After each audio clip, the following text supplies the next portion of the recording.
And so we found out there's a loophole where, because we were condemned and charged with the guilt of murder with a gunshot, we found that there's actually a possibility that someone poisoned the murder victim. So we will find out how we will get out of this to get a not guilty verdict and prove our innocence. That's where we left off. Okay, let's keep going.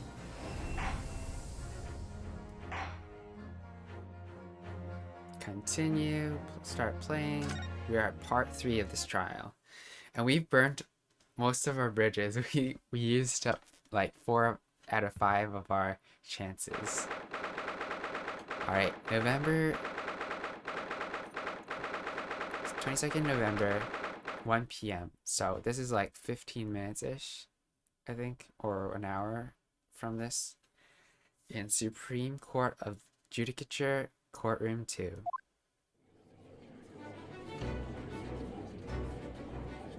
We got new decisive evidence, hopefully, from the daughter of Mikotoba. Well, I understand you are the judicial assistant to the defense, but why this sudden ingress into my... What does ingress mean? We should look that up. Ingress. Meaning.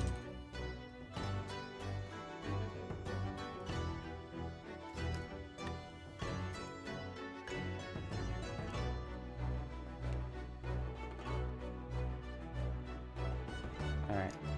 We're gonna go like that.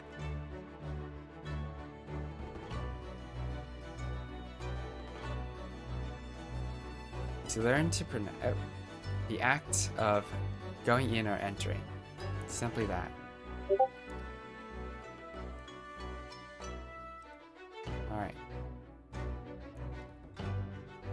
How do I? Yeah. Okay. Ha, a judicial assistant? And a woman no less. Wow. That's quite disrespectful. The rules state that females are not permitted into this court of law other than to testify. Yes, I fully understand. I ask only for 5 minutes of time. I have some vital evidence that I must hand over to the defense. Ha, you're too late, little girl. This trial has already concluded. Oh, really? 5 minutes. I will not allow a moment more. But, Your Excellency, I'm most grateful.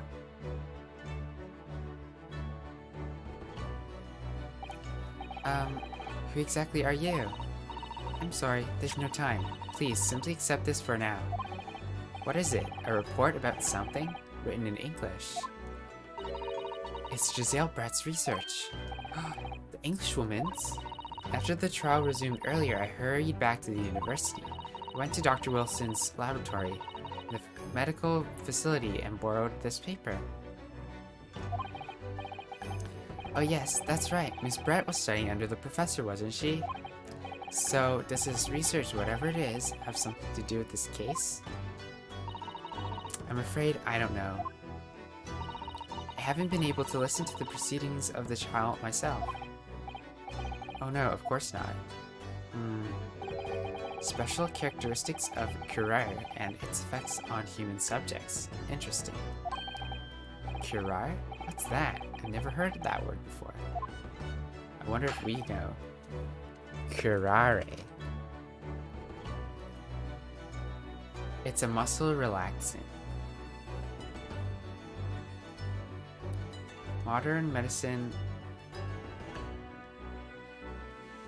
This is under Britannica.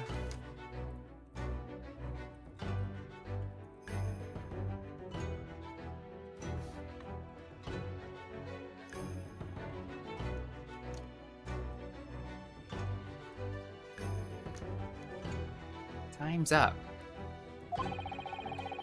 Prosecution demands the immediate removal of this female passenger from the courtroom. There's too little time for me to read it in detail, but I've summarized what I could on a note just inside the cover. If you think it could be valuable, please cast your eye over it. This is wonderful. Thank you.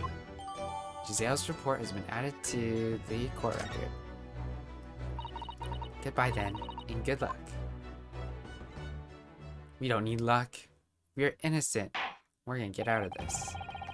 You had long enough, counsel. We can't detain our English guest any longer. Okay, we're gonna look at our court record. Just a quick moment. I'm gonna read that. Poison made from the bark of certain trees in the jungles of South America. The hunters of the region have used it since ancient times to incapacitate their prey. Objection? Yeah. We actually went through and we had 3 questions, and we would love your input into it. So, they were pretty challenging for me. Maybe you have some insight. First, we have,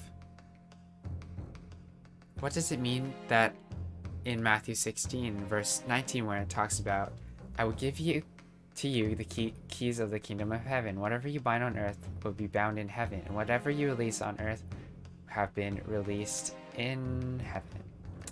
So, Matthew 16:19. And so, we actually read through multiple different passages that talks about how the disciples were given the opportunity to, the ability or whatever to forgive all sin, show people how to be forgiven of sin, I think, and also that they could, if they kept someone's sin, so didn't forgive it, I guess technically it wasn't forgiven, something like that, in Mark, I think it was in Mark 8 or something. I don't remember. Yeah, so it's a quite controversial one, but that's not really the one, like, it's mostly for the controversy, most of the time, it's mostly about the previous passage. So if I go exclamation mark previous, that section is what the passage that most people get stuck on, because I think the Catholics talk about Peter being the emphasis of the rock. They think that Peter is the rock, and from my understanding and from straight reading, it clearly isn't really about Peter. It's talking about what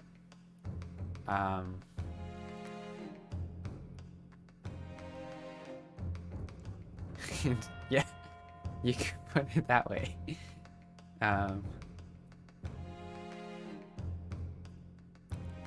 And like, this rock is not talking about Peter at all, because this rock wouldn't be Peter, it'd be whatever he's talking about before, and which is what has been revealed to him. And so,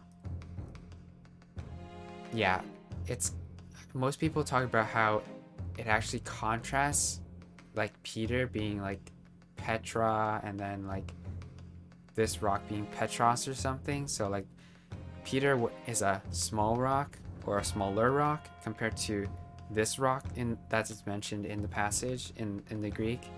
And so that's a very interesting it's an interesting point to make. But we were more stuck on the second part, because the second part is like, well, what does this rock do, right? And why Peter is given the keys of the kingdom. What are the keys? Is the keys the rock, and so on? And so we put in 3 questions.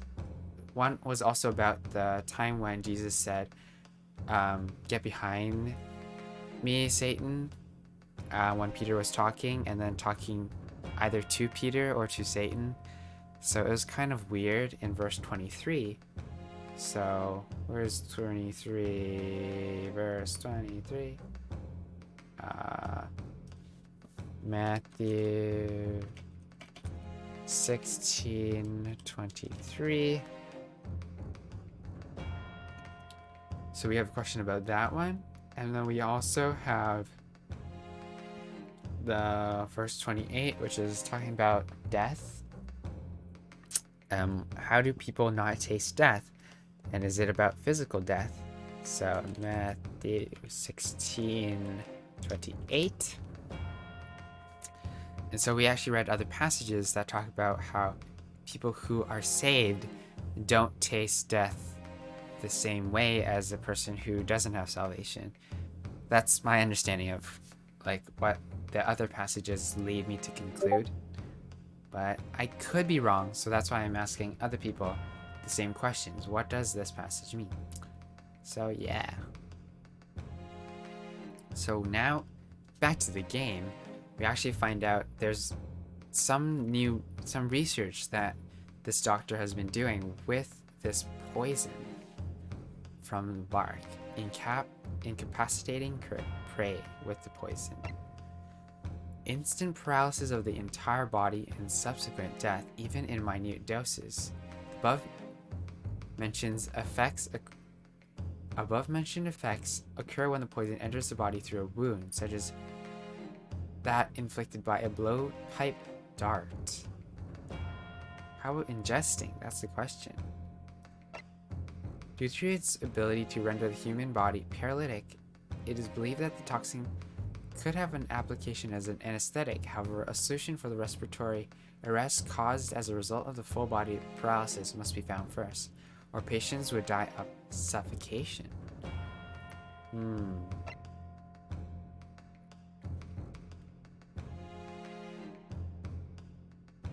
Yeah, so we did read that one.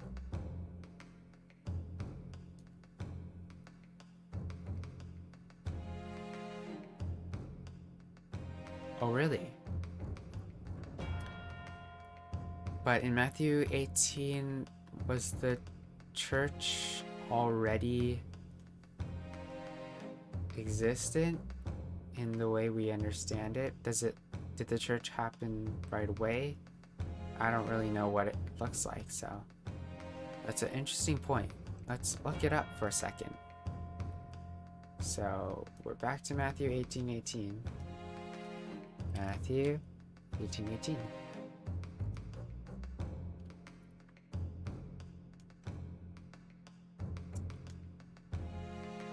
So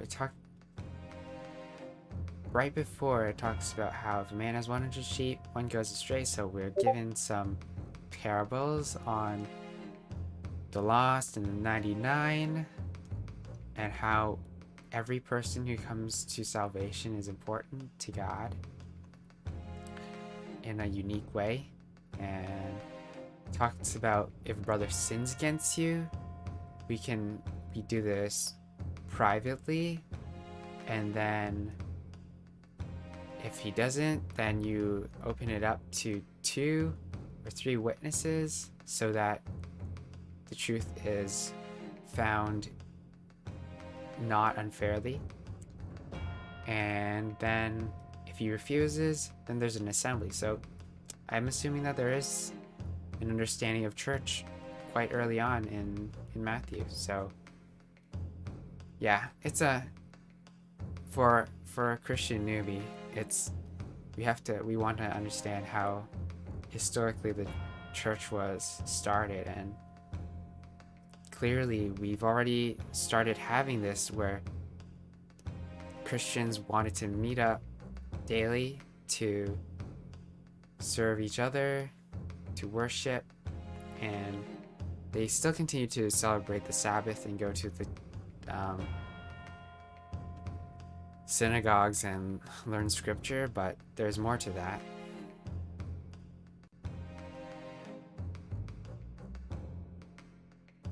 Right. So it's definitely interesting. So good point. So maybe it's about defining heresy, perhaps. That's a way of understanding it. That if Peter finally understood that if Peter found out that there was a heretic and they had to remove him, then they had that authority, if that makes sense. That's as far as I'm understanding it. Alright, we've found out about research about poison. but it comes through the bloodstream through a wound rather than ingestion. So we'll have to actually hash that out within the cross-examination. Yeah. So we were talking more about the passage afterwards. Like, I think at least here we are all like in agreement with the rock and how Peter isn't this rock that the passage is referring to. This rock is referring to Christ's teachings. But yeah, we're talking about Dwayne Johnson. Yes, exactly. All right, Brett, we're gonna get you.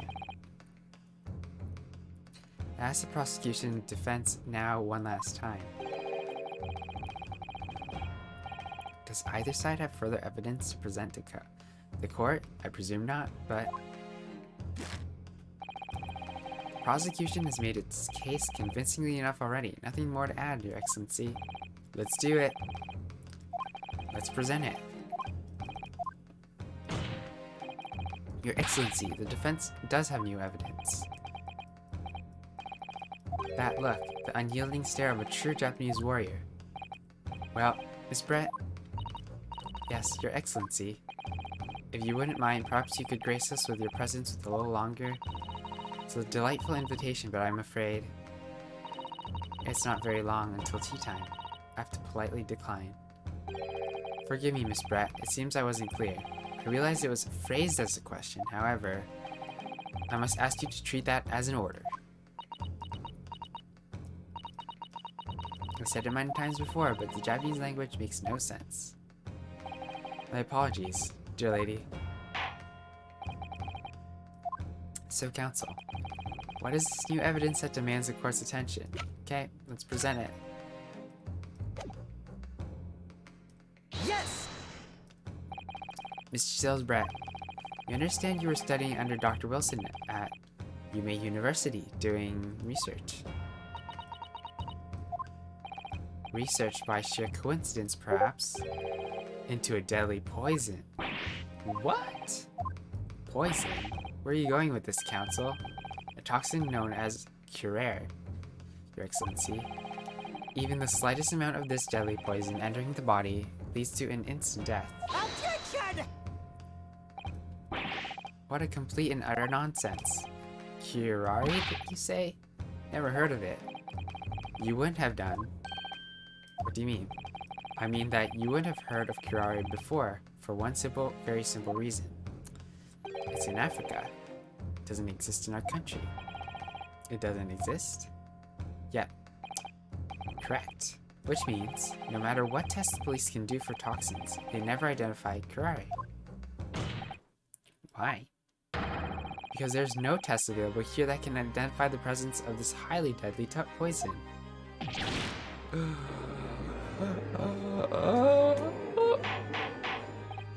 Order, order, order. Counsel, does this deadly poison truly exist? According to this report authored by the visiting research student from England, curare has long been used by the tribespeople of South America as a poison to lace their arrows. It seems that it's reasonably well known among European doctors and scientists.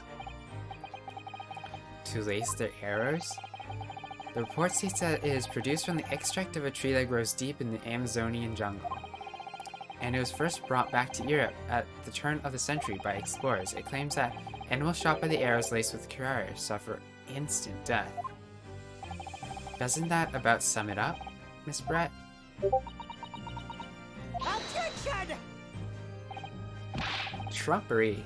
These aspersions are utter trumpery. To start with, if the victim has been administered some of this so-called deadly poison, he would have been squirming and writhing in pain, and other diners would have surely noticed. That's true. What do you say to that, Inspector? Actually, I would have noticed a disturbance like that. I don't remember anything like that. I didn't notice the professor being in any kind of pain. So that means the anesthetic and then the poison created this interesting situation. Other way around. The very fact that the victim didn't show any visible signs of distress is evidence that curare was used. Explain yourself, Counsel. The moment this toxin enters a person's system, it causes instant paralysis. In other words, afflicted victims lose all strength and are completely unable to move. Even if they are in total agony, there would be no visible signs of pain at all. How terrible. Obviously, if a man lost all strength in his muscles, he'd collapse on the floor. But with a chair under him for support, as Dr. Wilson did, the effects could go largely unnoticed. But I don't follow, Kazuma. That's just paralysis. I thought poison caused instant death. The full explanation is extremely unpleasant. The poison causes immediate paralysis, as I said, leaving the victim unable to move. But after a short time, the paralysis is so severe, it causes the muscles that control respiration to fail, so they suffocate. Respiration? In other words, the actual cause of death is suffocation. And all the while, the victim is conscious and aware, just unable to move.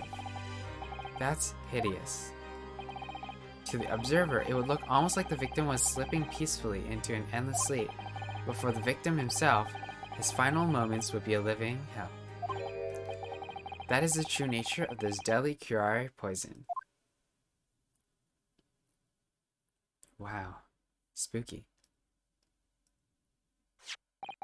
And you suggesting that this bottle, Counsel, actually contains this terrifying poison? Objection! This is all very convenient, isn't it? A hitherto unknown poison for which there is no means of testing? What a happy tale for the defense. If I may, all these facts, you think you're so clever, but you must be taught some manner. Oh, it is you who must be taught. Wow. Auchi kissing up, it's so pitiful. So, this is how you Japanese behave, is it? What? You steal another's honest hard work and then announce the results as if you discovered them. I'm appalled. What a loathsome act. Well, Miss Brett, the feeling is mutual. Whatever do you mean? Capitalizing on the unfortunate circumstances of an innocent man to frame him for a heinous crime? That really is a loathsome act. Wouldn't you agree? Objection! Enough of this. I for one refuse to accept it. The idea of some poison that doesn't even exist in the great empire of Japan is breaking the rules.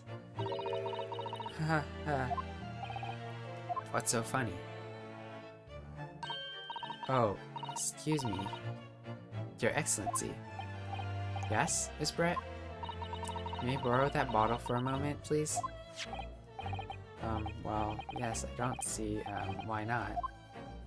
So she's gonna drink from the bottle.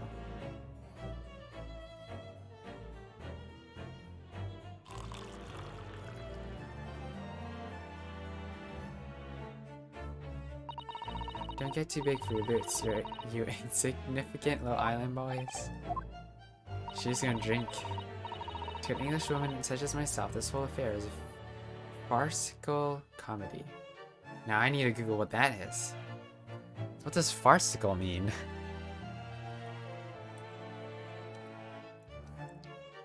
Farcical. The root word of farce. The root word is farce. Okay.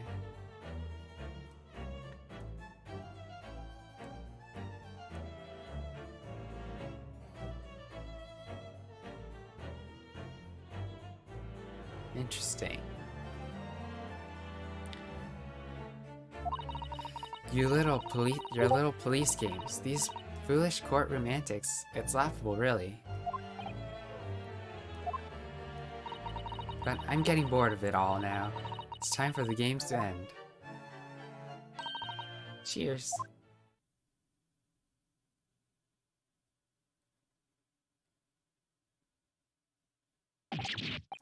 Wait, what are you doing?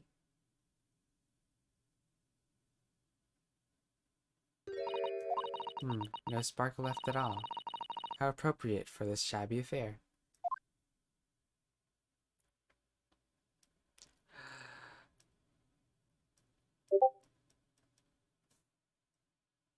my. That must have shocked everyone.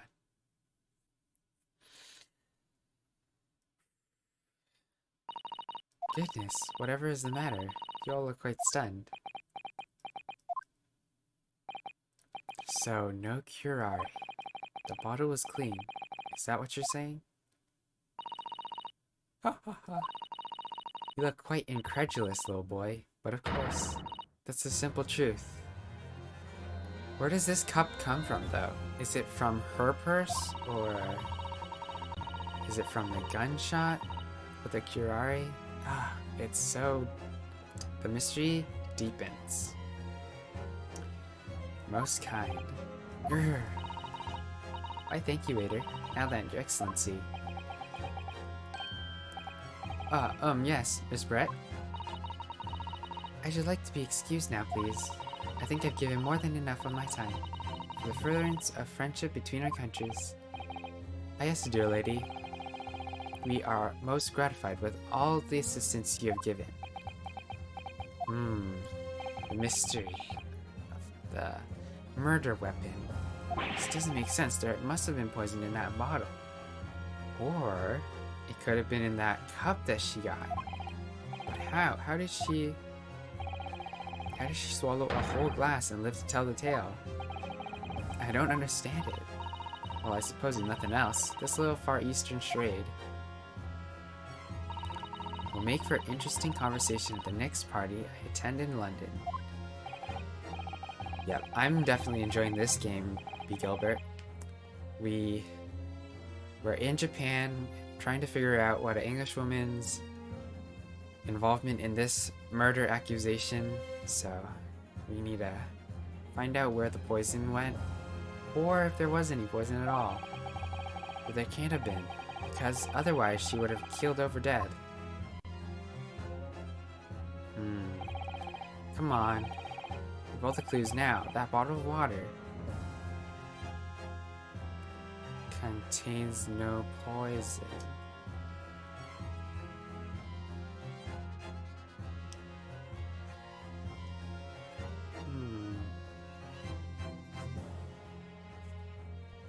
Okay, let's look at the court record.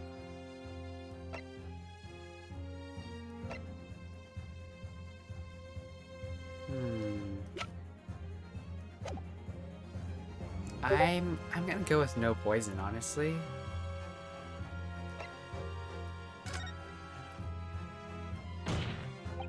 As I thought, there is no poison in that bottle. What?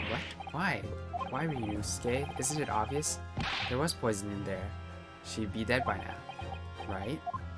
That's a logical conclusion. Sometimes your unadulterated naivety really astounds me, but sometimes it's in need of a good staining, till it is as dark as your uniform in the ways of the world.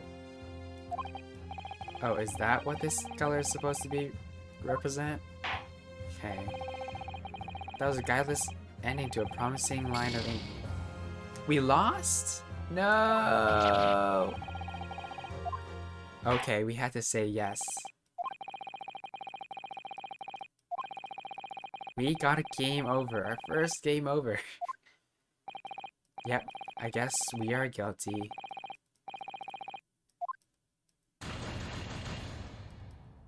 Okay, we're gonna have to read that. Redo that.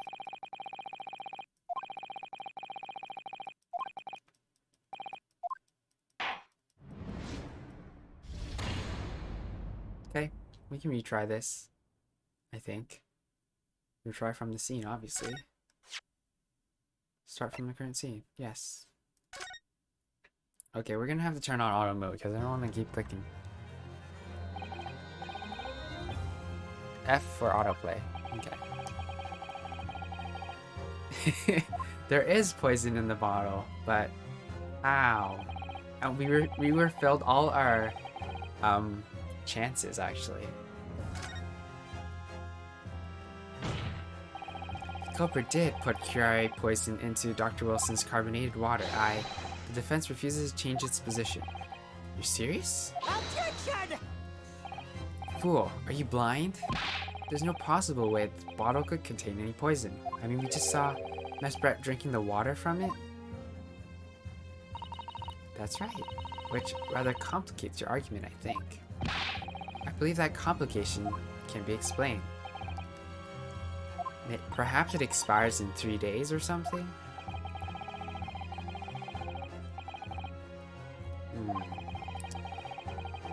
We need to look at the evidence. Very well. The defense truly intends to assert this claim. Then I must ask you to support the assertion with evidence. Right, that's what we are here about. How the witness was able to consume this poison water unscathed.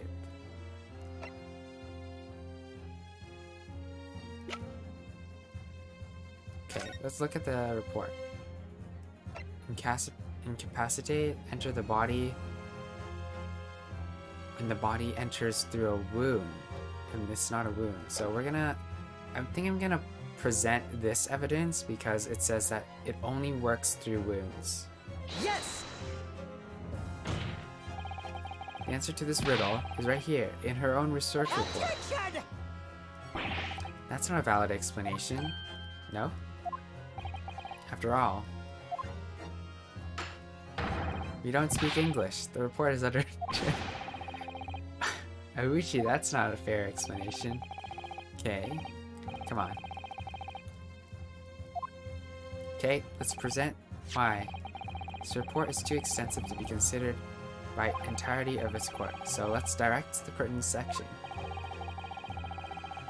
I think it was pretty...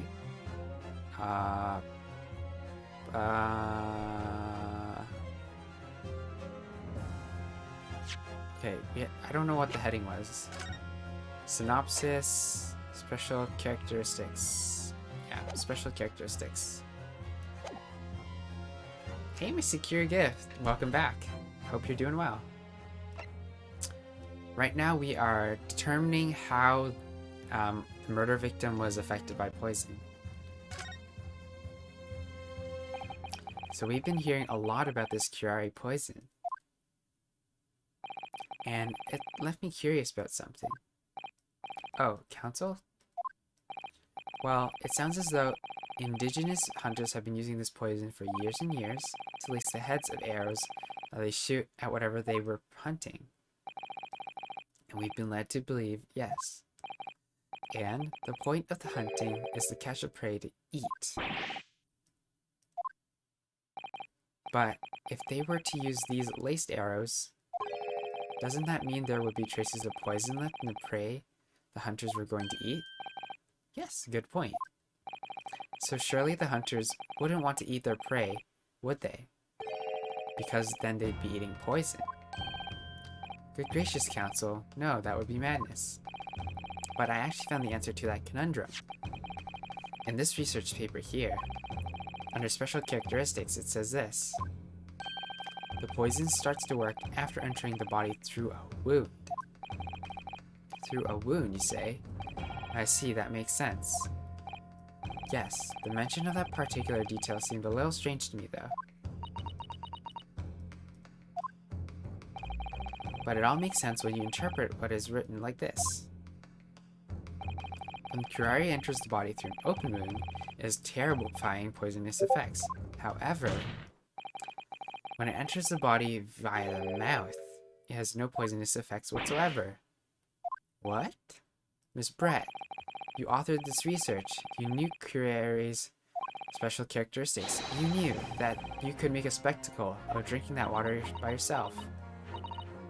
You meddling little... Whoa. Is that living? What? Boot to the head. Welcome, Hunter Game Dev. I hope you're doing well. Well, Yunosuke, it turns out you're an even better lawyer than I thought you'd be. Really? Me?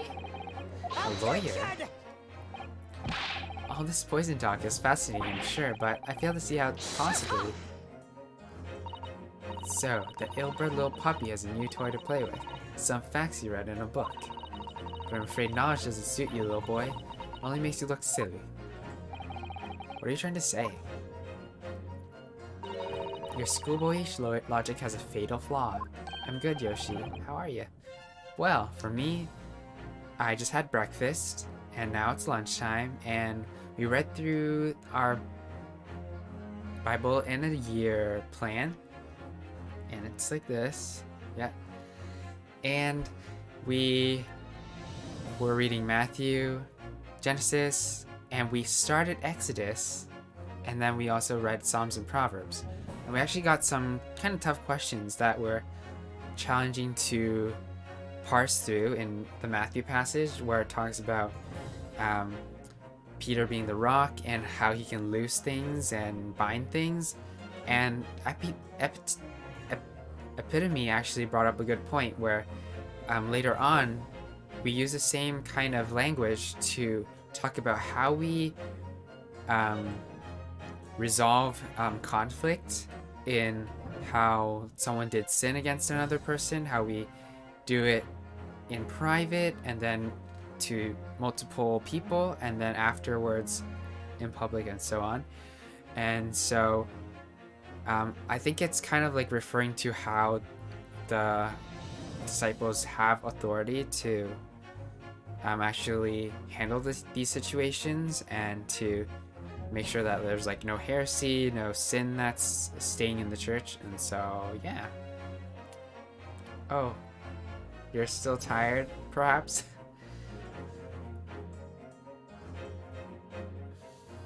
Oh no, you're super tired. Oof. I don't drink coffee, so yeah. I hope coffee works out for you. And then we also talked about how when Jesus says, "Get behind me, Satan," and talks about, I don't remember. Yeah, just how do we understand that section? That was Matthew 16:23, where it talks about you are a hindrance. Is you are a hindrance talking about Satan, who's affecting Peter, and then who's setting your mind on things not of God? It's a little confusing, and we just wanted a little more clarification, so we dug deeper and read some extra passages. But I think I still left those questions up for chat to think about, as well as the people in the plan to see if they could give us some good clues on how to think about it. So yeah, that's what we were up to. And now we're back to the Great Ace Attorney again. We are on the third part, where we found out that we actually might be seeing the murder weapon as the curare, which is a poison that only works if it enters through a wound, but not when you ingest it. And so we're trying to find out if this Giselle Brett is actually the murderer, or there's still something to be figured out. Yeah. I see. Waking up after 12 hours of sleep, still exhausted. So, coffee. Haven't noticed a difference. See, for me, actually, when I take coffee, I actually get really sick. Like, caffeine in general. I feel like my body just, like, doesn't feel good after having it, so I generally don't take it. Yeah. But, yeah, it also doesn't really work for me either, so, yeah. Hopefully it's doing a little bit of something. Law?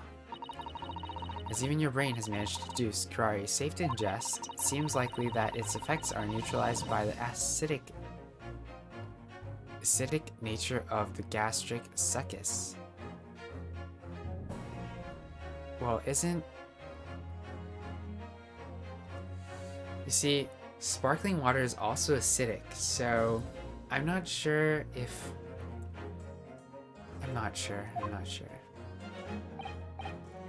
Oh yes, well, of course. Gastric suckers? What are they?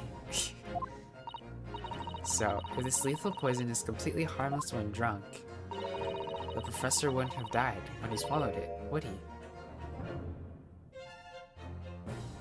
Yeah, better off not using caffeine. So, yeah, but we think that we found out that the professor probably didn't die from drinking it. So we just need to find out, how did he get poisoned? That's basic science. Science that even a schoolboy should be able to understand, no?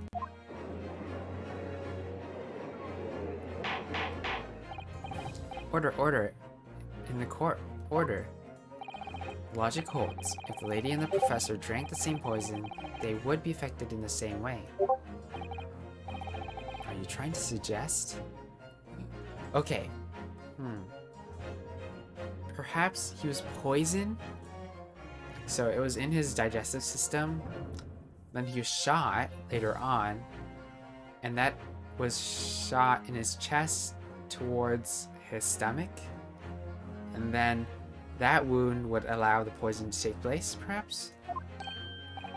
Yes, this curare poison is completely irrelevant to the case on trial. I don't know. There are multiple ways of having it. That's right. Surely even a little cockroach like you would understand something as simple as that. She's pretty mad right now.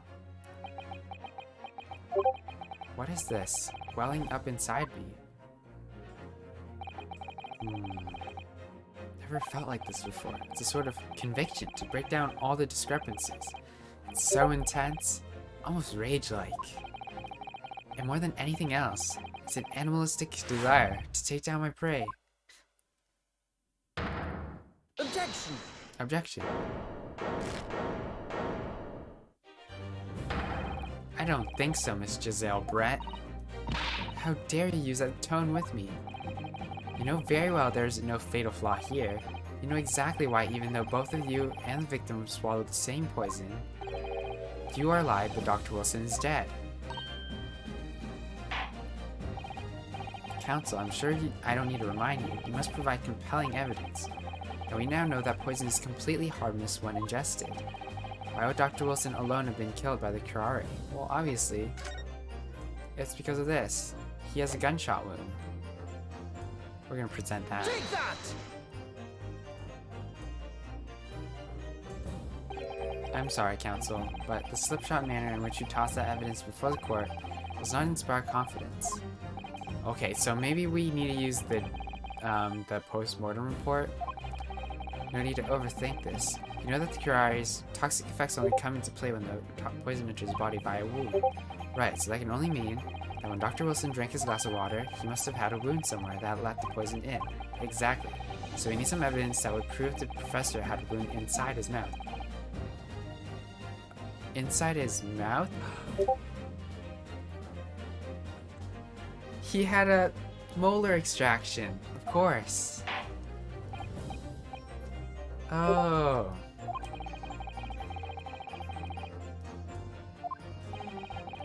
This is so much more big brain.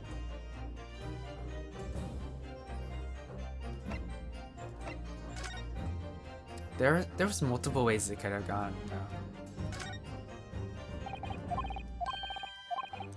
Extraction, tooth out, went for lunch, probably laughing gas, something, yes. No idea. There's a cautionary, no food or drink. No food or drink other than water. So I guess we'll present this one then.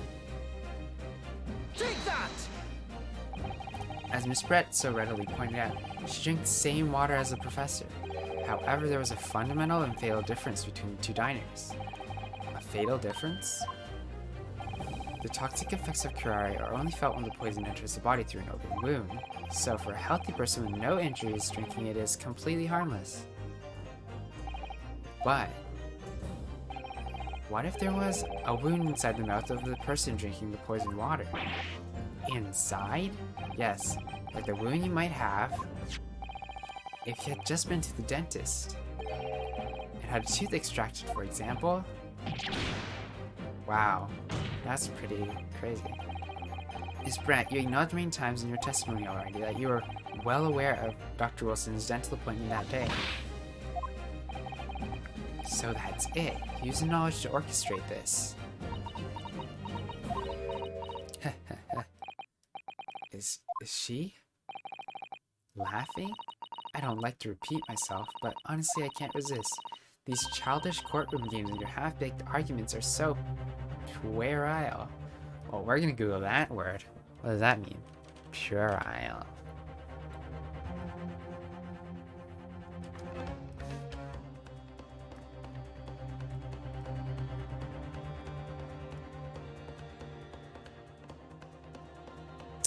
Which means childishly silly and trivial. I know, it's teaching me so many new words. What? What do you mean? Don't worry, little schoolboy. You'll find out soon enough.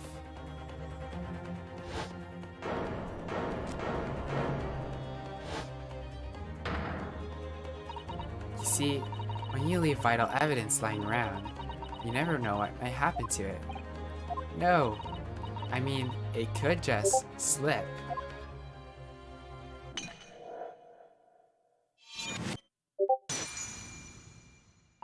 Isn't that a guilty motive? How careless of me. I'm afraid some crucial evidence may have been tragically destroyed. Oh, we'll have more evidence. It's an English woman. She just smashed the bottle. And in Supreme Court and things. Officer, what are you waiting for? Collect up as much water from that broken bottle as possible at once. You're wasting your time. This delightful carpet under my feet. Here was a gift from the British Empire. I assure you, it will soak up the water beautifully. Neither the technology nor the presence of mind to recover it. I think you can find poison on a carpet. How could you? You can get away with this. You can thump the bench and shout as much as you like, little boy, but I'm afraid we'll never know now, will we? If there was poison in the bottle or not. Actually, we have her cup. I know. She actually drank from a cup with the bottle, so I think we could find out. Let's not forget, we still have some very compelling evidence left intact. Isn't that right, counsel for the prosecution? Why is Ouchi still being on her side? That's right. And really, looking at this photograph, it's as clear as day, isn't it? The poor professor was sitting with his back to me. Isn't he sitting on her chair? Doesn't make any sense. So of course the only person who could have shot him in the front is the little schoolboy. Objection! Okay. No, you killed the victim that day using curare. And then in order to frame Ryunosuke Naruhodo for the crime, you waited until he picked up the pistol and you arranged for him to find on the floor before you shot the professor's dead body in the chest with your own hidden gun. And in the confusion that followed, all you had to do was turn the dead professor, his chair around. You see, you had every opportunity to commit this crime. What a wonderful imagination you have, young man. Yeah, this hat is pretty way fancy. A hidden gun, you say? And I shot the professor's dead body, didn't I? Well, I'm terribly sorry, but you don't have a shred of evidence. Exactly. If you had nothing to support your wild claims, prosecution stance remains unchanged. The victim, John H. Wilson, was killed by a gunshot to the chest. Delivered in cold blood by the accused Ryunosuke Naruhodo. We really don't have motive for Ryunosuke, so I don't know. It's unbelievable. How can this be happening? We had her, but now... Is she really gonna get away with it? By the way, she destroyed that evidence. The way she destroyed that evidence was obscene. Ryunosuke, yes? You've come this far, but now you're the only one who can finish it. What? What do you mean? We've lost a vital piece of evidence. It's true. So if there are any clues left for us to use now, they must be in your head.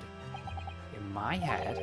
You told me before that your powers of observation were one thing you could really depend on. Yes, that's true, but I didn't manage to notice that this woman was a foreigner with a swan on her head, so think back again now. Try to remember every last detail of that scene that day. Everything you saw, everything you felt, every color, every smell. I think we're gonna come to new evidence. What I saw, what I felt. Okay, every color. Oh, there's blood. What? Made it. I'm awake, sort of. Okay, so to recap you back, we have found out that the poison is called a curare, which is a type of poison found in South America or Africa, I don't remember, to cause wounds with an arrow, so a poison arrow, so that they could eat the food. And the thing is that the poison doesn't affect people just ingesting it. But because the doctor actually had a wound in his mouth, he had an teeth extraction, that caused him to take the instant poison of paralysis and suffocation. But now we have new evidence. We have the report, and we also have blood. And we're gonna find out if we can nail a not guilty for us, and hopefully a guilty for her. So he was turned around beforehand. Yeah, very interesting. Another clue to expose the identity of Dr. Wilson's. Well, obviously, this looks like a clue to me. Actually, Kazuma, I think I might have something. Thinking back over everything I saw, I think I might have uncovered another clue. Huh, you've always had something up your sleeves, don't you, Ryunosuke? Come on then, let's wipe that smug off the Englishwoman's face with some evidence. That's what we're here to do. Alright, I can't wait. Okay, how do we find the blood in the picture though? It's been niggling to me a while, something feels amiss in my memories that day. Whatever it is could be the key to arriving to the truth about all of this. Okay, we have blood there.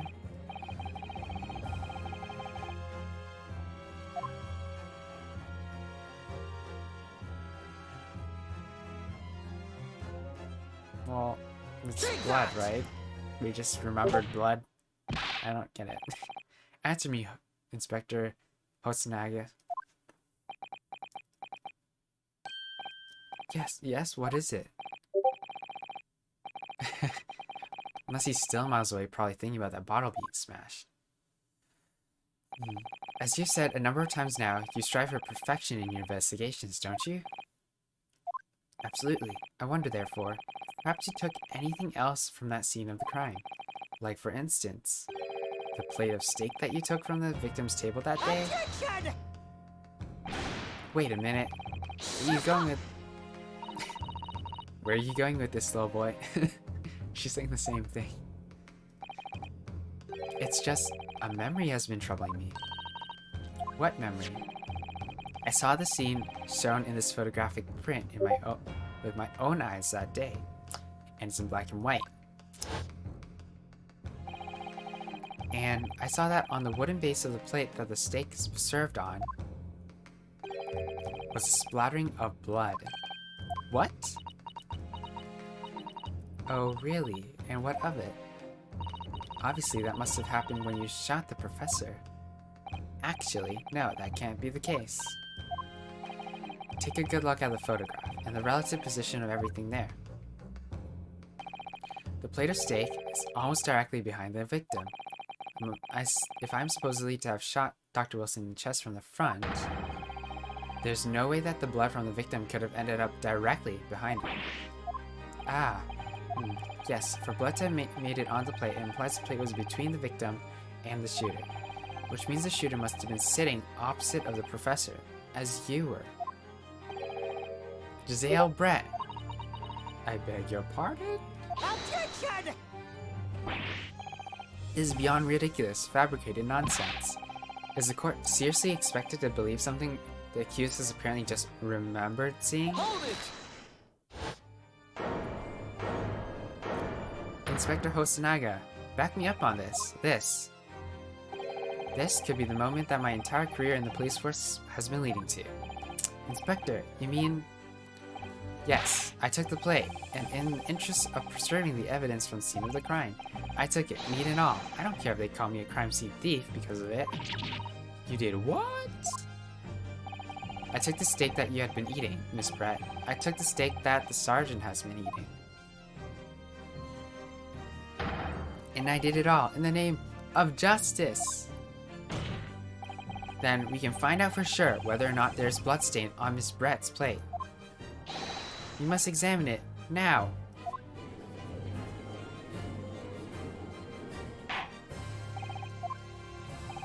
Inspector, the court wishes to examine the plate from the victim's table immediately. Yes, sir. Man, this goes deeper and deeper. Well done. I disagree. There was a lot of like gaps where you could believe like the poisoning could have gone multiple ways. So sorry for the delay. Here's what you ordered: the steak. Well, what about the blood? Is there blood on it? Of course there isn't. Quickly, Inspector, the blood, man. Show the court. Of course. Examine the plate at your leisure. And there's no blood. Yep. It's been wiped off. No blood. No blood anywhere. But no, that's impossible. I know I saw it. I'm sure of it. That was right there on the table behind the professor. There was blood on the side of the plate. What an unbecoming expression, little boy. You see, this is why I always say you can't trust what the Japanese tell you. I couldn't agree more in the case of this disgrace to the empire. You know she's talking about you too, right, Ouchi? I believe we may finally reach a conclusion in this trial. Let's hope so. This let's pretend attempt at courtroom proceedings is painful to watch. But I do promise to do my best to forget all about it when it's over. Something is mysterious. The sorry-looking steak reveals the facts all too clearly. Actually, it doesn't. It's the wrong plate. Because... actually it might be. This steak is hung on the left side, though. And... okay, okay. It looks the same. Yeah, I'm not sure. Sorry, the sorry-looking accused wishes to examine it again. Be my guest. We're definitely gonna examine this plate. Maybe it was flipped over. Was the plate I saw or thought I saw just a figment of my imagination? This is it now. I've lost. Okay, we haven't in the court record yet. Okay, let's flip it over. Nope, there's no blood.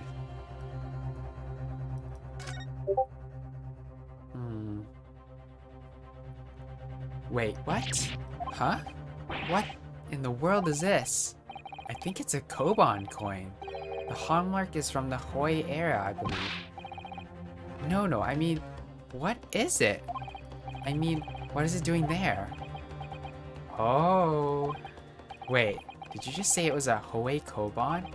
So that previously in our testimonies, at the very beginning, we were accused by two people. One was a Koban coin trader, and one was a sergeant who was looking into this coin.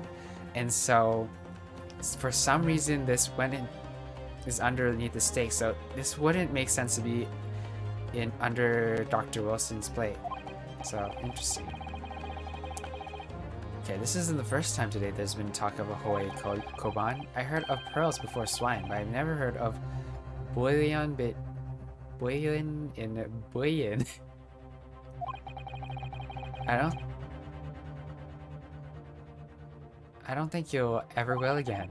This is extraordinary though. This means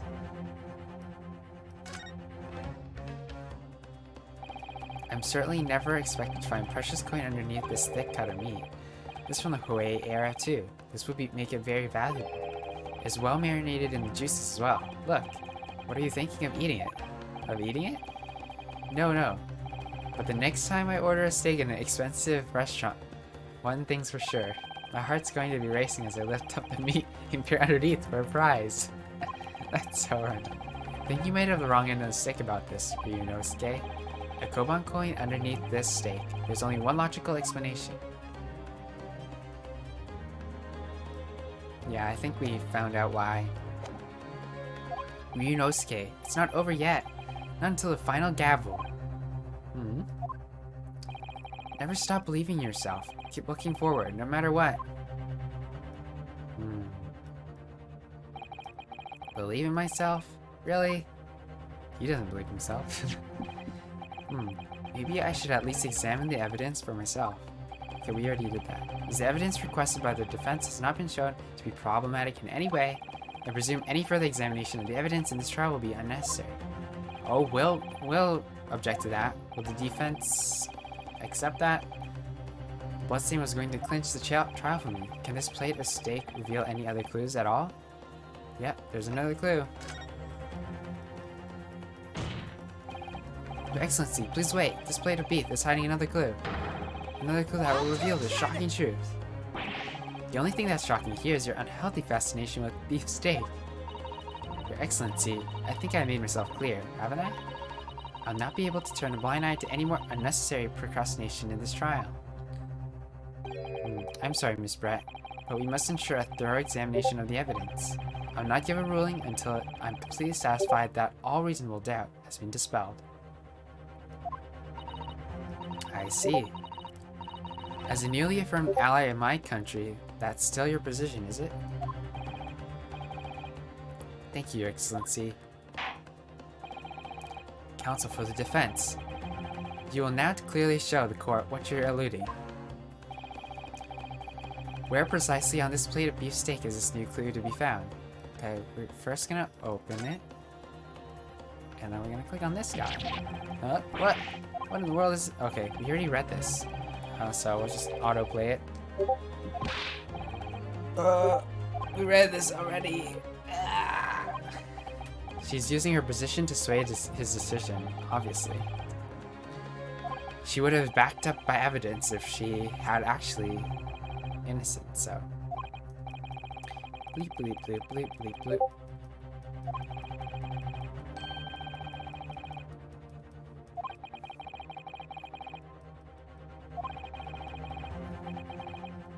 Okay, we went through this. Oh. What do I just...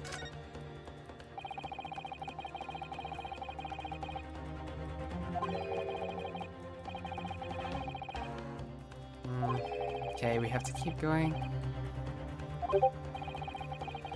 Sometimes the check on whether we went through this dialogue is... That's the downside of the backtracking in this game. Okay. I might have to take a pause for a second just because I have to go to the restroom, so...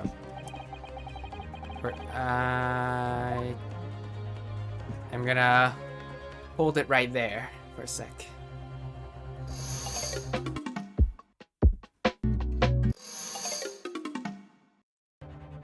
Alright, we're back. Okay, let's present it. Oh, I'm pressing the wrong thing. Press that. Got it! Good gracious. That's... Koban? What on earth? A Hoy Air one at that. Miss Brett. This is in fact the beefsteak you ordered at the restaurant on the day in question, isn't it? Tell me. Why is there an old coin seemingly hidden underneath the meat? What a ridiculous question. How should I know? I've never seen that thing before in my life. I don't know what this is. I want no part in it. I fail to see how this is relevant. A coin under the meat. Simply have been oh, that went too fast. I have to turn off auto. Don't be absurd. We're supposed to believe that this happened by accident in the kitchen?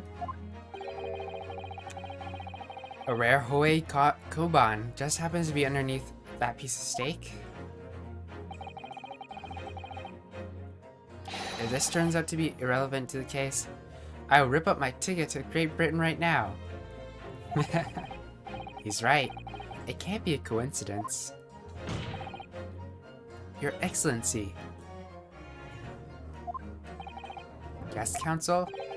The rare Hoei Koban just happens to be hidden underneath that piece of steak. If this turns out to be irrelevant to the case, I'll give up my lawyer job right now. Objection! By all means, don't let us stop you. No one invited you anyways. Shut up! Perhaps, little boy, you should realize that it is you who is relevant. Even though I'm the one on trial here.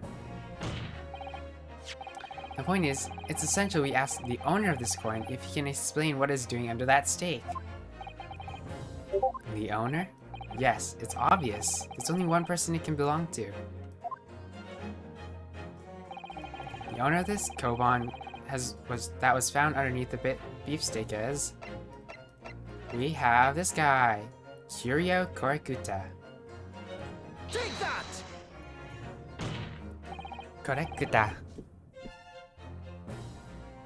Obviously, it can only be the antiques dealer and the owner, Rasute of Rasute, Kiryu Korekuta-san. Curie, as in Mr. Cucumber or something? Honestly, these ridiculous Japanese names are quite unfathomable. Ah yes. The old man who testified earlier, alongside the military sergeant, correct? Yes, Your Excellency. I remember him saying that he was up to something with his Koban coin when it happened. At exactly the moment the gun was fired. The gunshot interested me not. I was far too busy on the floor.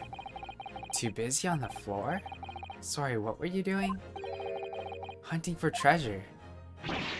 Indeed, the Hoei Air Koban, my prized coin. Then this Hoei Air Koban, do you mean to tell me? Objection! No. Please, why would the Korekuta-san's Koban be sandwiched beneath the victim's beefsteak and its plate? It makes no sense. Yes! Yes. Which is why I'm asking to bring Korekuta-san back to the witness stand so we can ask him. Officer, bring both witnesses that testified earlier back in here. Without a moment's delay. What a twist. It was a random coin. A strong hunch. When we chase down the real significance of this Koban, we'll find out that it's a key element in this case. Wow. Is there a fourth part?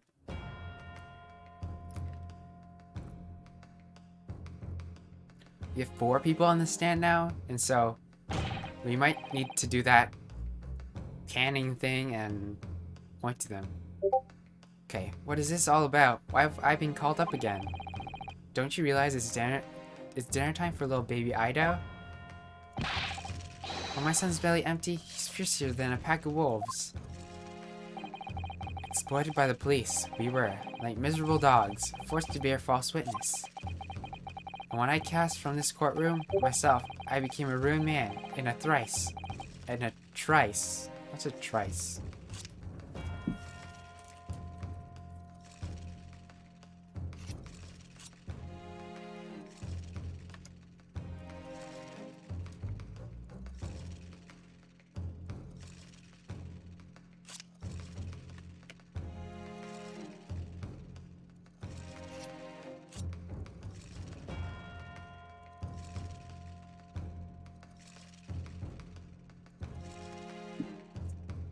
When cast from this courtroom myself, I became a ruined man in a trice. A worthless, withered antique. Nothing more have I to say. The sun is set on this Rasate shop owner's existence. Be that as it may, Koryu-san, something has come to light that requires your clarification. As far as your Rasute... Yes, that's it. That one, the very exact one that is. The resplendent, splendiferous Hoei treasure that my rusty bones managed to misplace that fateful day. Ooh, it can't be. As I thought. Young man, enlighten this decrepit old fool. Put me out of my misery. Where was my treasure? Where was it dropped? Oh, I'm not sure if it was dropped anywhere. You found your coin sandwiched between a beefsteak and its plate, soaked in seasoning meat juices. Sandwiched? Soaking? Seriously? Clearly, it couldn't have fallen there by accident, which means somebody must have hidden it there for a purpose. Somebody concealed my Hoei treasure between a slab of meat and a metal plate? Who would do such a thing? Such an unconscionable thing.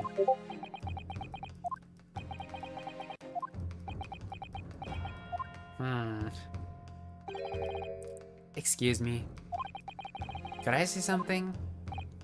Yes, of course. Proceed, Inspector Hosonaga. I mentioned this earlier on in the trial, but I was working undercover in the restaurant in order to investigate another case. Ah, yes, that's right. Secret undercover operation. The Carnival is a high-class Western cuisine restaurant. It attracts wealthy diners, including many foreigners. Recently, there's been a run of similar executed thefts targeting the restaurant's rich clientele. Oh. We have some weird stuff going on. A number of such incidents have been reported to the police bureau. Wicked crimes indeed.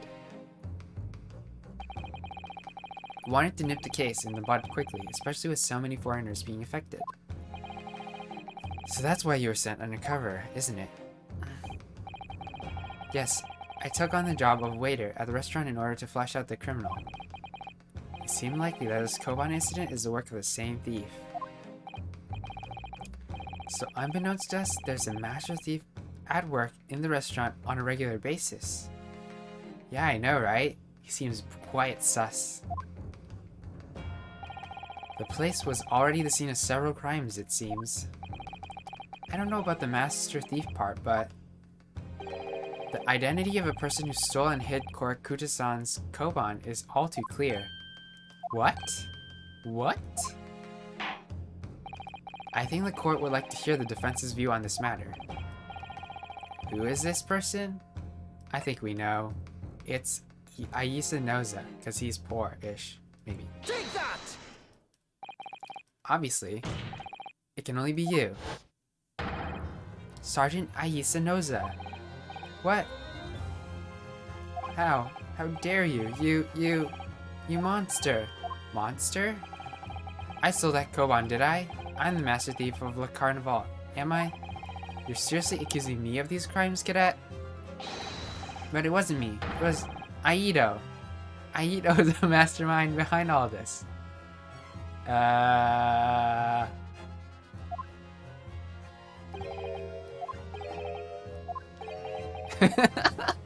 What? You should put the blame on your crimes onto your own son, an innocent little baby? It's you who's the monster, Sergeant Noza.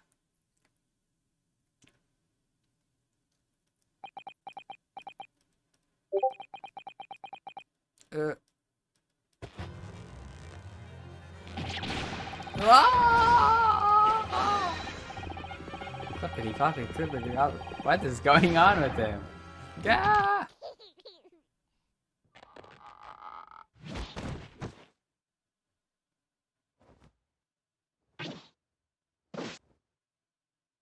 What? Nippon General Army, Sergeant Ayase Noza, preparing to stand down in Supreme Court, sir. What just happened?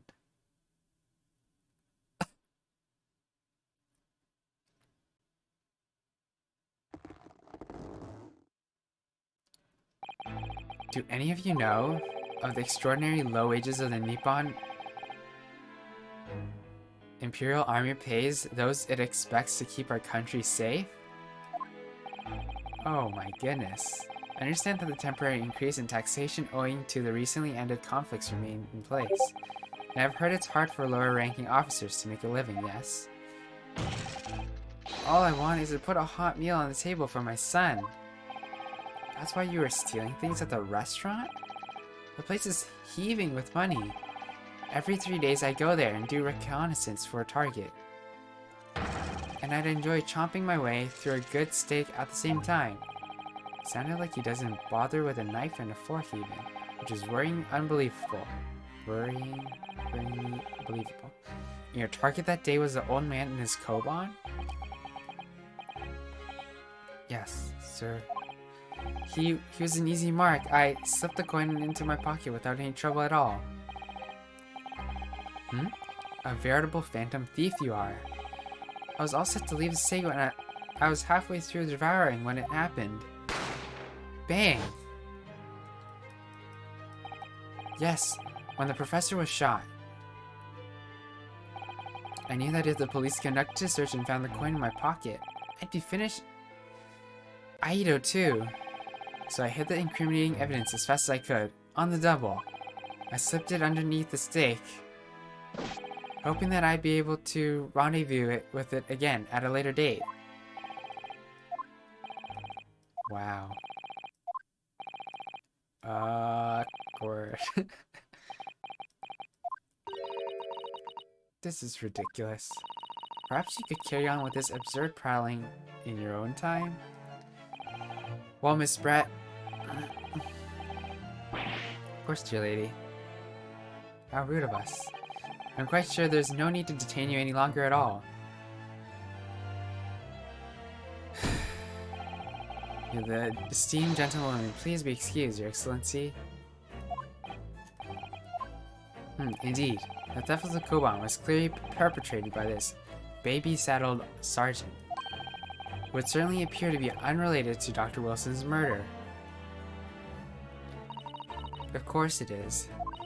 Hiding a coin under a lump of meat? The sheer nonsense of such an idea astounds me. Nonsense, is it? Well, oof. And as for picking up your steak and biting into it without using a knife and fork, it's beyond nonsense. It's pure madness. Very well. Now that all the questions concerning this witness testimony has been answered, I see no further justification for detaining her. Actually, how did that get into the plate of Dr. Wilson, well, of Jet Brazil thing, though? Miss Brett, you're free to leave. Thank you, Your Excellency. Good luck, everyone. Can we stop her? And good day. Ryunosuke, what's the matter with you? There's no time for daydreaming. Oh no, it's just something about Miss Brett's parting words there got me thinking.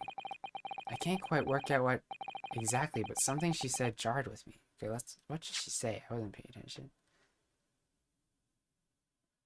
Thank you, Your Excellency. Good luck, everyone. And good day. Parting words? What else? Did she say anything else?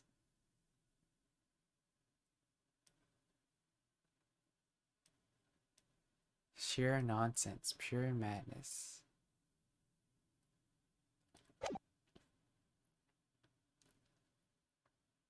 Right, so maybe it has to do with the fork?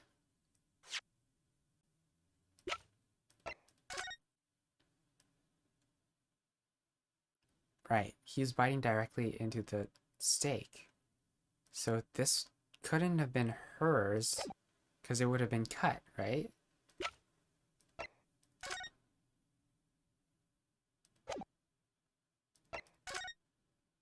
So this plate was traded. So her plate was swapped out. Because this has bite marks. I think we are onto something.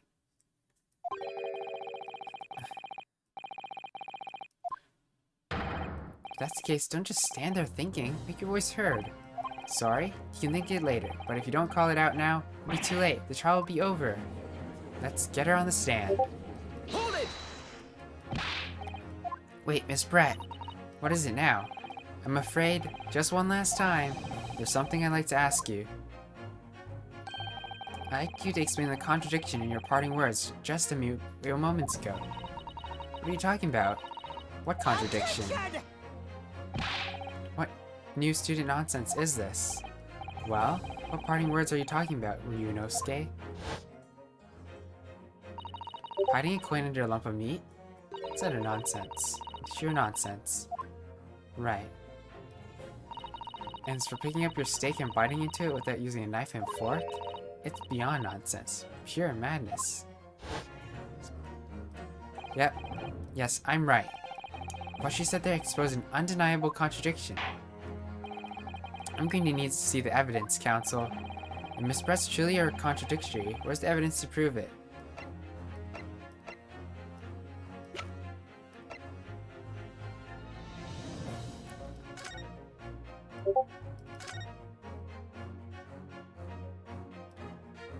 I guess that's not what I meant to do.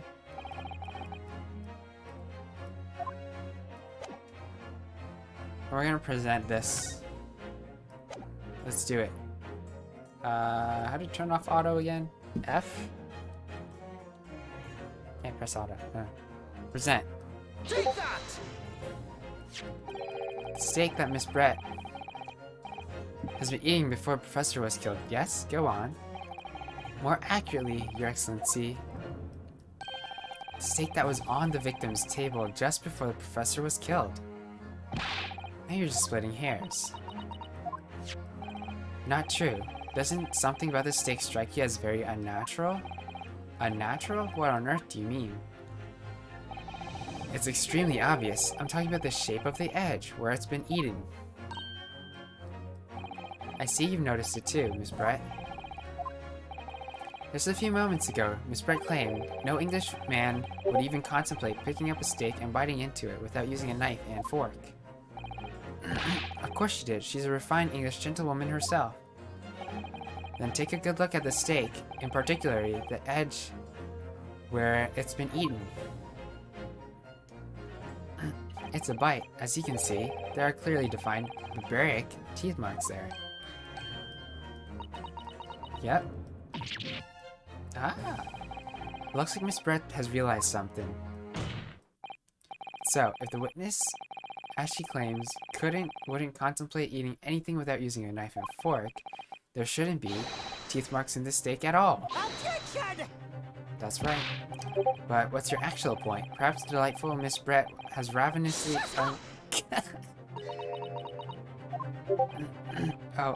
whatever you say, dear lady. As I said, I really must be leaving now. Afternoon tea will... The Minister of Justice can't possibly wait any longer. Of course. This will all be over in a blink of an eye. Rest assured, I'm about to put this rookie in his place. Just... I heard enough. You irritating little spectacled samurai relic. Ooh, of course. Dear lady! What's the matter, Miss Brett? Have we ruffled your feathers? Good one, Kazuma. Clearly the witness knows what this means. She realized the catastrophic implications these teeth marks in the steak have for her. Ryunosuke, do you know what you're going with this? Oh, I do. Yes, now at last, it's all come together. The mysterious teeth marks in a steak that had allegedly been eaten with cutlery. The reason why the bloodstain I know I saw somehow seemed to have disappeared. And most importantly, the evidence that proves once and for all who shot Dr. Wilson that day.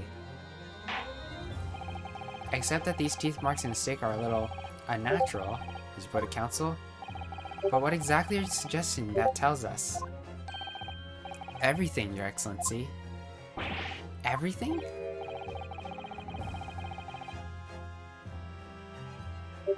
Oh, I need to mute that. Where is the Discord? Must have had Discord open. Whoops, my bad. we go. My bad, I have not been noticing that. Yes, I believe these barbaric marks are in the stake there.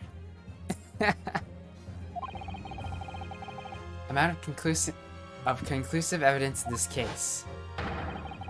Evidence that will prove, beyond a doubt, who shot Dr. Wilson. Shut up! Conclusive evidence? How many times have I heard that today? You wouldn't know the meaning of the phrase, typical Japanese empty threats. How can you be so sure? Oh, it's quite simple. Okay, here's her witness testimony. If you really had such conclusive evidence, you would have presented it to the court long ago. Actually, the evidence I'm talking about hasn't been brought before the court yet. Hasn't been? What?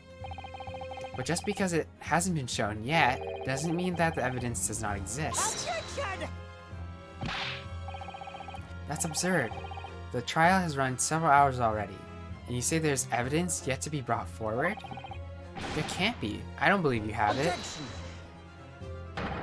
I don't, but there's someone who does have it. Someone in this very courtroom. And that person is willing to submit the piece of evidence I'm referring to. It will solve every remaining mystery about this case. Very well. I have a feeling this will be my last request of the defense in this trial. Who possessed the conclusive evidence? Of course, Host Naga. Take that!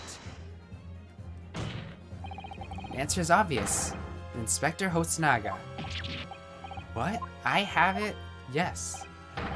Do you think I've been withholding conclusive evidence? The ridiculous... No, I'm not saying that.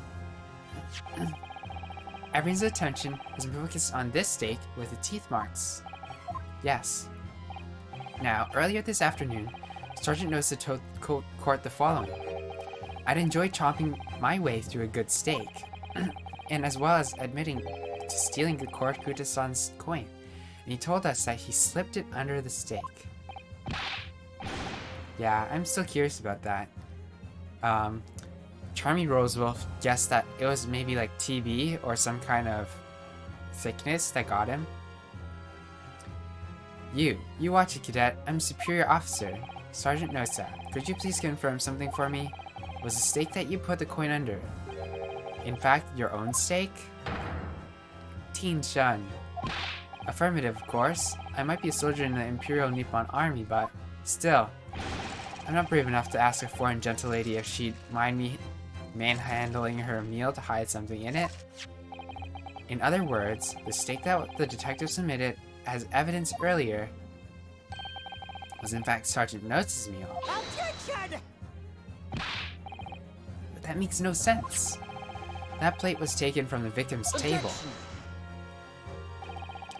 Yet, the gentle woman doesn't take bites out of her steak, nor does she have an opportunity to steal the coin. Of course, I didn't steal it. To even suggest such a thing would be an affront to the entire British Empire.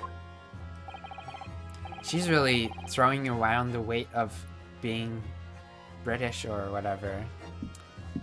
How do you explain this paradox? Exactly, surely you're not going to suggest that the sergeant switched the two stakes over?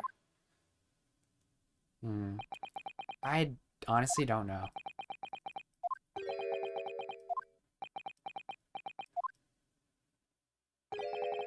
You did switch the plates? Admit it. Well, after it happened, when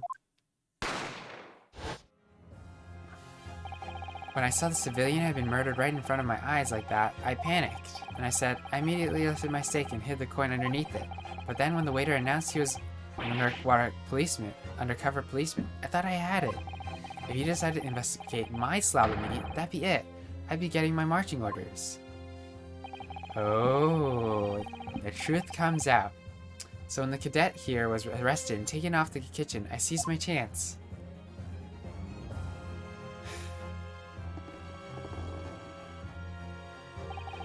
With military precision and timing, I switched my steak with the one on the foreign lady's table.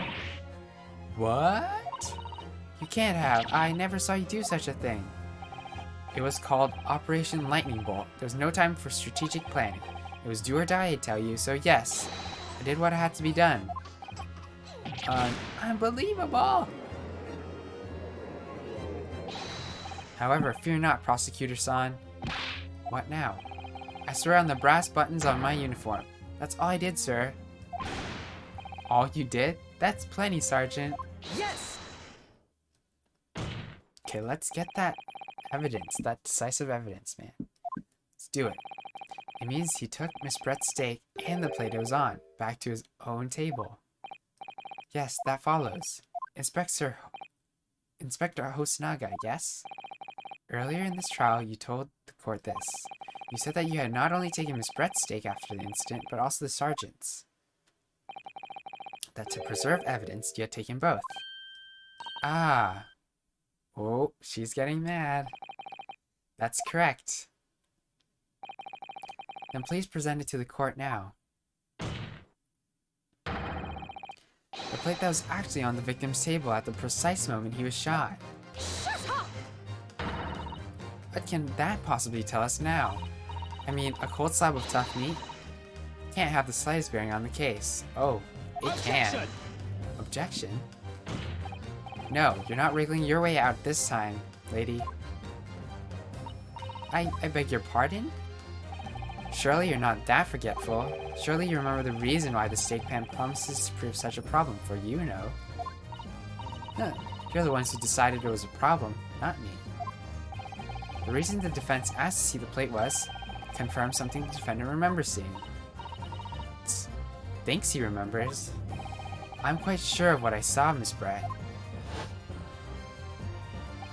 On the side of the plate that was on the table directly behind Dr. Wilson, there was a clear splattering of blood from the gunshot wound from the victim's chest. I believe the defendant's memory serves him well. And now we have the evidence to prove it. The plate you were eating from, Miss Brett.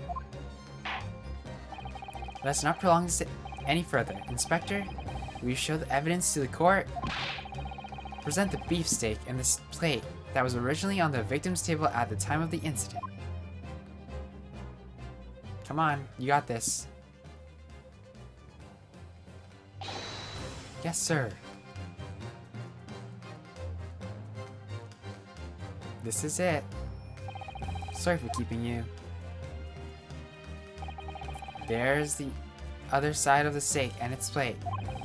Please, feel free to examine it. We got it. We got it. It's real. We're not just dreaming of a blood stain. It's clearly visible. Look. Yes! Now this makes everything clear. The blood you see on the side of the plate. It shows that at the moment the victim was shot, he was facing the table with his back to me. In other words, it was impossible for Naruhodo-san to have shot the victim. Ugh. It can't be. In fact, there's only one person who could possibly shot Dr. Wilson from the front. I'm sure everyone knows by now who that person is. Ugh. That's right. Miss Giselle Brett. It's you!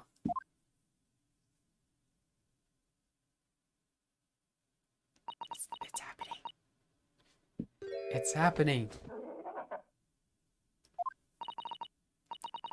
Outdone by Japanese me?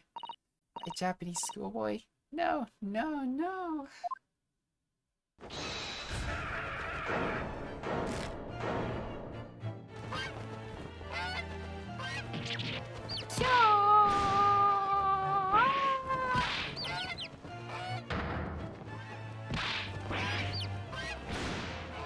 Her death throes.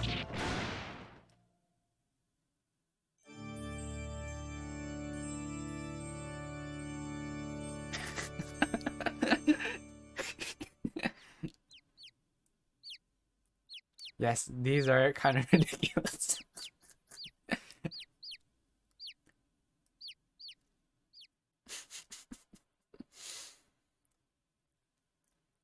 We're gonna get more of this. Please excuse my little outburst. I briefly lost my composure.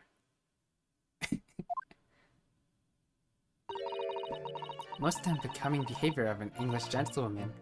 Forgive me. Well, Miss Brett, I think it's time you told the court what actually happened that day. The truth this time. And then we'll have to get her to... I don't think she's gonna confess. It's gonna be another cross-examination, maybe. Oh, she just confessed. Okay. It was I who took the professor's life using curare.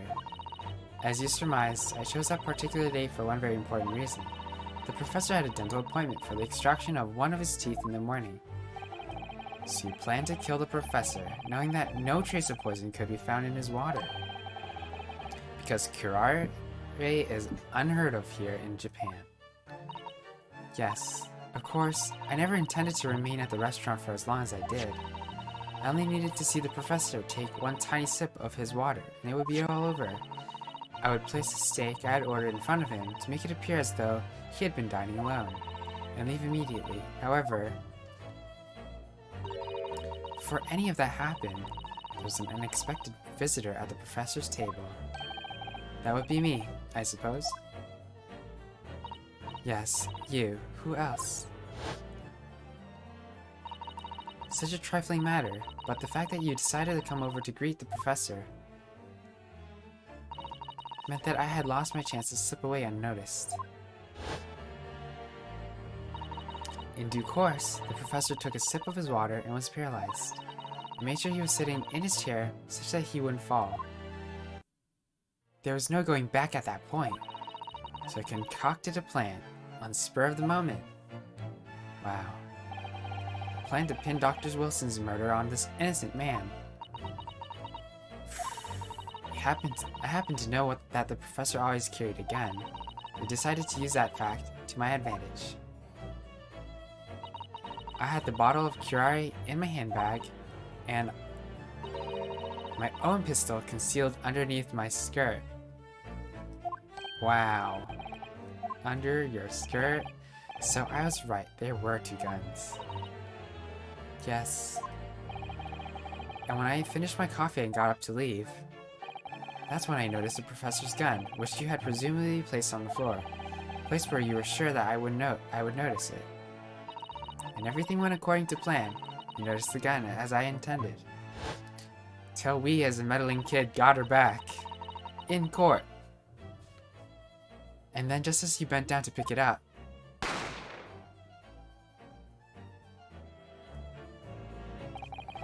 that's when you shot the professor with your own gun, even though at that point he was already dead. Naturally, the gunshot caused a commotion, at which point the waiter appeared. Obviously assumed Naruhito-san was the culprit and apprehended him. I took him to the pantry that adjoins the kitchen and locked him inside. That's when I took the opportunity to turn the professor and his chair around. Because, of course, you needed to make it look like the defendant had shot Dr. Wilson from where he had picked up the gun. But why did she do it? The motive is so unclear. Right. Exactly, Sir Jazeel. It was not for us meddling kids. She would have gotten away with it. Misdemeanor? That's an understatement. Why? Why did she do it?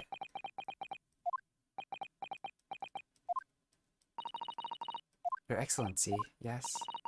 I wonder, might I speak with you in private later? I shall call on you. Thank you. Good day, then, everyone. I hope you can forgive me, Naruhito-san.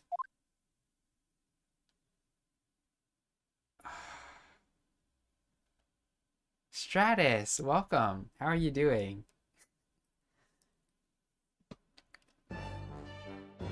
I'm doing well. I had breakfast and it's already 2 and I want to eat, honestly. So after this save, we're gonna probably call it and raid someone. Sir Jazeel, you want to start? I'm kidding. It would seem this trial has finally run its course. Yeah, so our day we read our Bible reading plan. Here we go. We were reading that, which was the Bible in a Year reading plan with Missionary Gamer. You can feel free to start it, and if you want to go along with us, we're at day 25. We started in the beginning of September, so if you want to join our group specifically, I'd love to invite you in. And after we read that, which was Matthew, Genesis, and a bit of Exodus, Proverbs and Psalms, we started out playing this game. Yeah, it's okay, Sir Jazeel. Ah, don't worry, we'll finish this dialogue. I don't know how long it'll take, so could be another 10 minutes. This trial has finally run its course. I presume the prosecution is in agreement? This can't be. Takatsuchi Auchi doesn't lose. Not to the likes of this rookie student. I better start getting used to tough opposition. Ah! Ryunosuke Naruhodo! Yeah, he got an ouchie. What? Yes? This insult to the Ochi family name, it'll never be forgotten. You've become conceited with the age council, but the old have to stand aside and make way for the new. It's the way of the world. May you never forget that. Well, I personally disagree, but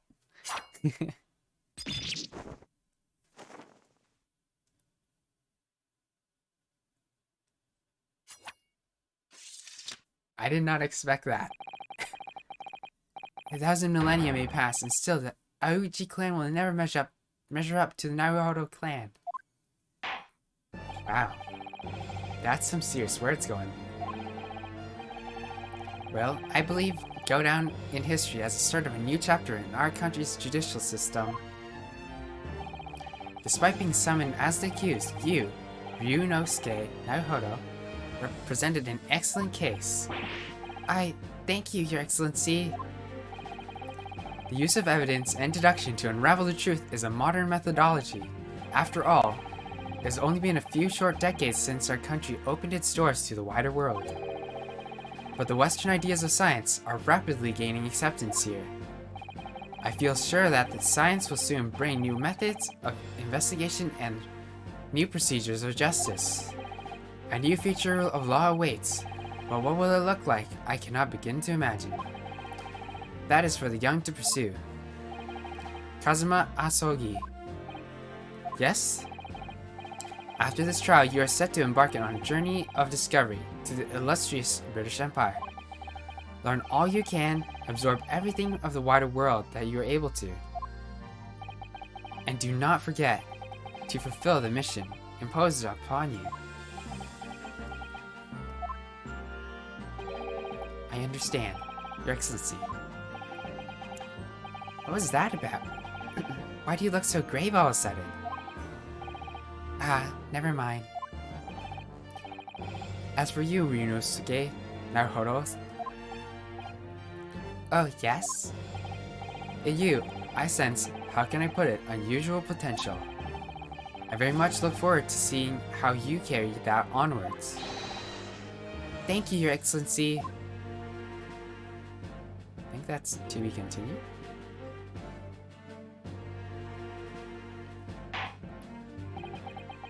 It is time to deliver the final verdict. I hereby find the defendant Ryunosuke Naruhodo not guilty. Yay! Woo! We did it. Party, party. Now we can have pizza. Let's have a good lunch. Yeah, that's right. This court is now adjourned. Boom.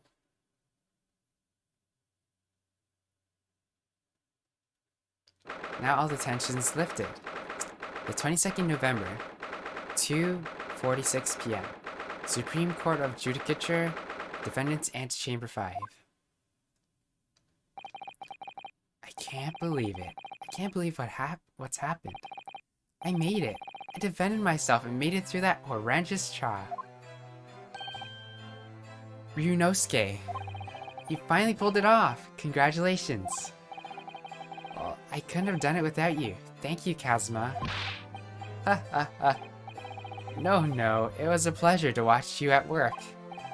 So you owe me an extra large sukiyaki from the place on Yume University Street. Don't forget. Good afternoon. All your hard work has certainly paid off.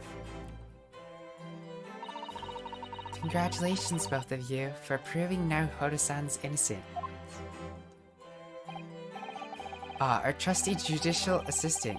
You worked hard for that result, too, you know. Oh no, I didn't do anything. Thank you so much! If we hadn't had the research report of Miss Brett's, I don't know how things would have turned out. Your kind words would really be for my father. I was simply doing as he asked. It was his idea for me to go to university and investigate. Your father? Yes, of course. Forgive me for intruding on court proceedings, Your Excellency. Susato Mikotoba, Judicial Assistant to the Defense. Speaking of Mikotoba, there you are. I believe congratulations are in order. And that was Mikotoba. Naruhodo, you did an excellent job. Thank you, Professor. Oh, I said it wrong. Oh no, it is I who should be thanking you. After all, your efforts exposed a true criminal that took the life of my good friend. Good friend? Oh yes, you mentioned that before. It was you who actually invited Dr. Wilson to Yume University, wasn't it? Yes, that's right. Professor Mikotoba studied overseas himself. He went to study forensic medicine in Great Britain. Presumably, that's when you met Dr. Wilson? Exactly. In those days, we worked together in the same hospital. Oh, you worked together? I've never heard you mention that before. Well, it was a long time now, besides. It's your turn, Asogi.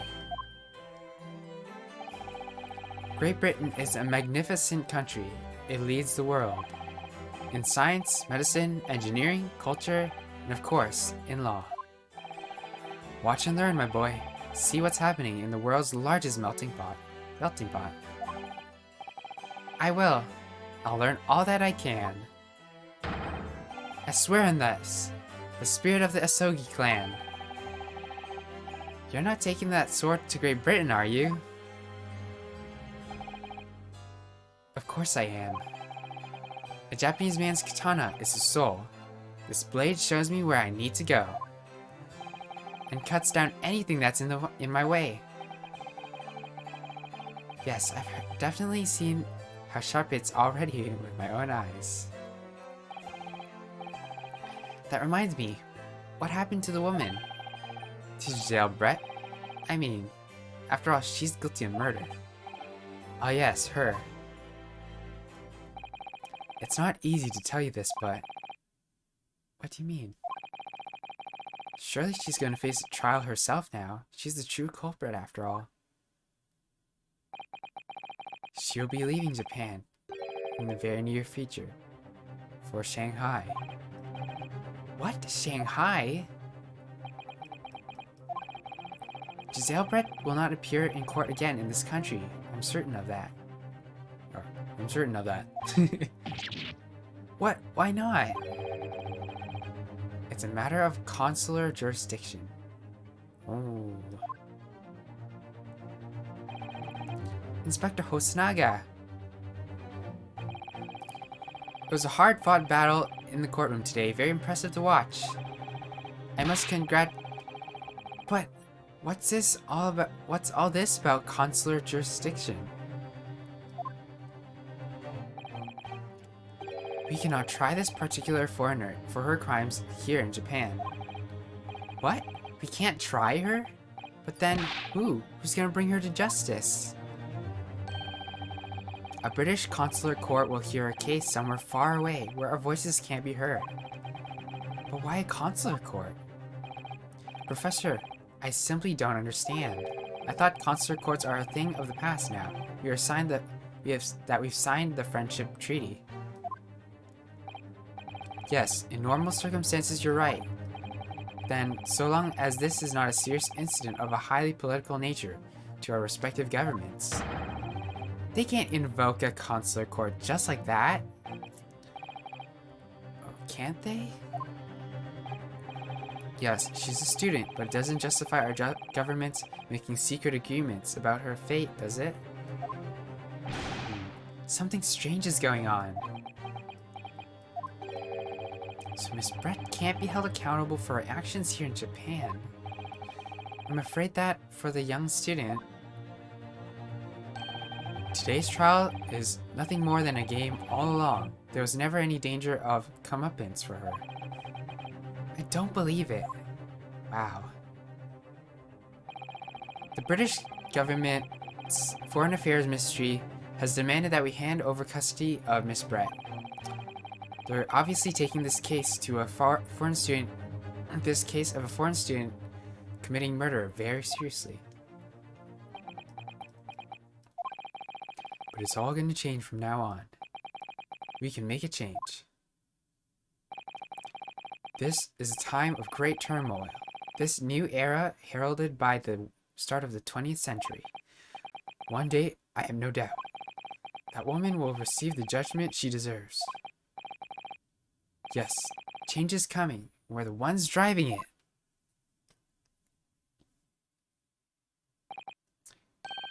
Well, I think that's enough seriousness for now. This evening calls for a celebratory drink. But Professor... You're right. There's no time for gloomy faces. We should be celebrating Ryunosuke's not guilty verdict. Let's start having some fun. In that case, might I suggest Le Carnival? As a head waiter, I should be delighted to provide you with ample food and drink. You're a detective, Hosonaga-san, aren't you? Let's not worry about the details for now. To Le Carnival. Will you accompany us, Professor? Of course, Le Carnival's food is second to none. I shall go and attend to the paperwork for Naruhodo-san's release. Oh yes, thank you.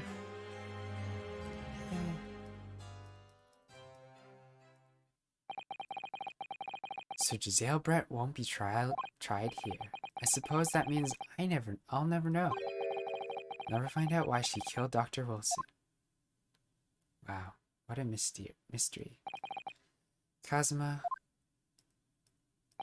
Yes, Ryunosuke? I just wanted to say thanks again. That's all. You've really saved my skin today. Ha ha ha. I didn't do a thing. You were the lawyer in there, weren't you? And that defense was all your work. Your skills make the difference, though. One day, I bet you'll be the best lawyer in the world. I'm not so sure about that. To be honest, something kept occurring to me over and over again during that trial. I couldn't help but thinking that maybe you're the one destined to become a great lawyer, not me. What? Come on, don't be serious. Come on, be serious. If I helped you today, it was only right at the very start of the trial. But you have natural talent for it. For being a defense lawyer, I mean. Oh no, not me. All that tense verbal combat. I never want to go through that ever again. I did what you told me to, that's all. Because I knew I could trust you. Hey Cisaru, how are you doing, Ashley? Thanks for passing on. Thank you. I appreciate it. I am having a great day so far, and I hope you do too. Sorry, what do you mean that's the point? Listen, Ryunosuke. Do you know what the most crucial weapon is that any lawyer needs to win? Um, knowledge of the law? No. The ability to believe. To believe? To believe what? A defense lawyer has to fight for his clients. He has to believe in them at all times. Like you believed me when I said I didn't do it. I'm human, just like you. I don't have some superhuman ability to know the truth, but you have to make that choice about what to believe in and to stick to it when you're defending someone. Sometimes in the courtroom, you can be real backed into a corner. But being able to remain faithful to what you chose to believe in, even then, well, that's not something anyone can do. It takes a special kind of person. Believing in your client. Just look at today's trial. I'm a student lawyer with precious little real experience, but you never stopped believing in me. Well, You face seemingly hopeless situations time and again, but you never stopped looking for the truth. And in the end, you found it, through your own efforts, and because you never stopped believing in me. Thanks, Kazuma.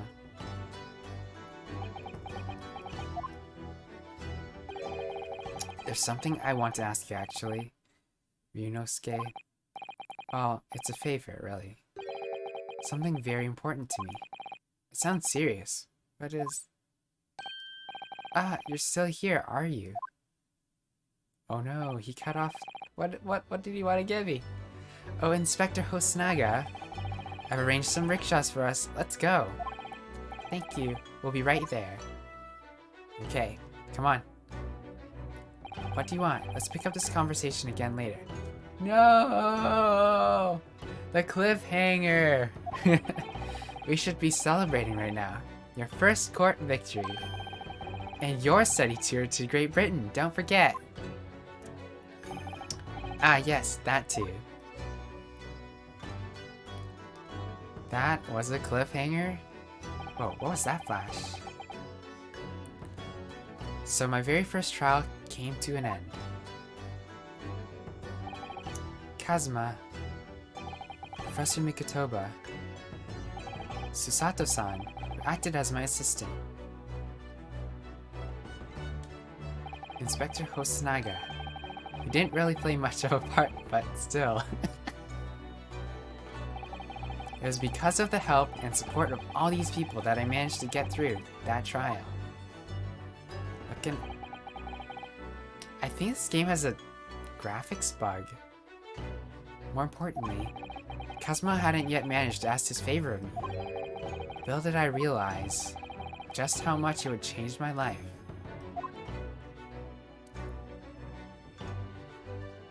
I have a feeling that Kazuma is gonna ask Naruhodo-san to take place of him and go to Britain. Or go with him, maybe.